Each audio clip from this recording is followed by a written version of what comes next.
By 7 a.m. this morning, students under the Uganda National Students Association UNSA had convened at Kololo SS Sports Ground to take part in the first ever students marathon. The objective was to raise funds for their colleagues of Pokot SS in the backwaters of Amdati district in Karamoja and Panyimur SS in West Nile.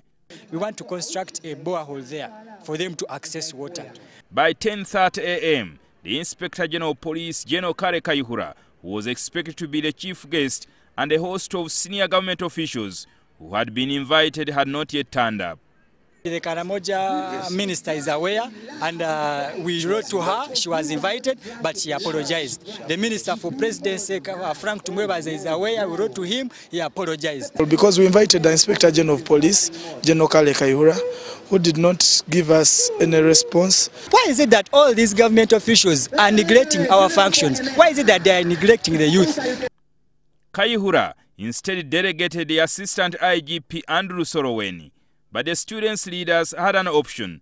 They telephoned the former Prime Minister Amama Mbabazi, who responded to the clarion call to fundraise for the needed students.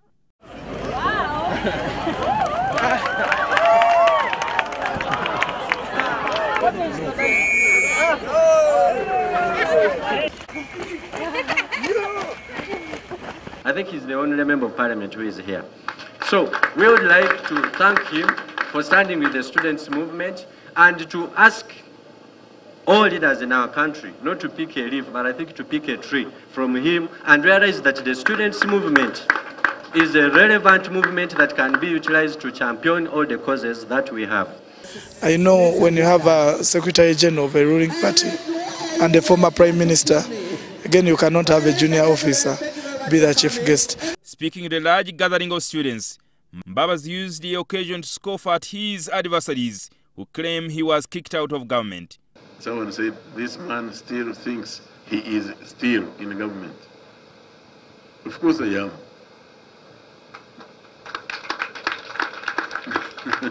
Because there is incredible ignorance about governance. When I'm in the party, I am in my government, which I have assigned responsibilities to implement the pledges we made to our people. In a carefully weighed message, Mbabazi urged the youth to have ambition and offer themselves for leadership. Ambition. And ambition is not only political. People have been talking about political ambition. Yes, of course, please have political ambition. The more people we have with great ambition to be the greatest leaders of this country, the better for Uganda. His comments largely echo the undercurrents within the NRM, which were bubbling before the radar, and they came to surface shortly after he was sacked. Because there is this saying that you are the leaders of tomorrow. I don't subscribe to that notion.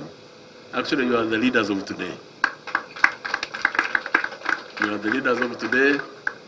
You have your destiny in your own hands. You have the destiny of this nation in your hands. And you must prepare yourselves, because that's a very, very crucial role. Mbabazi made a pledge of 5 million shillings towards this cause.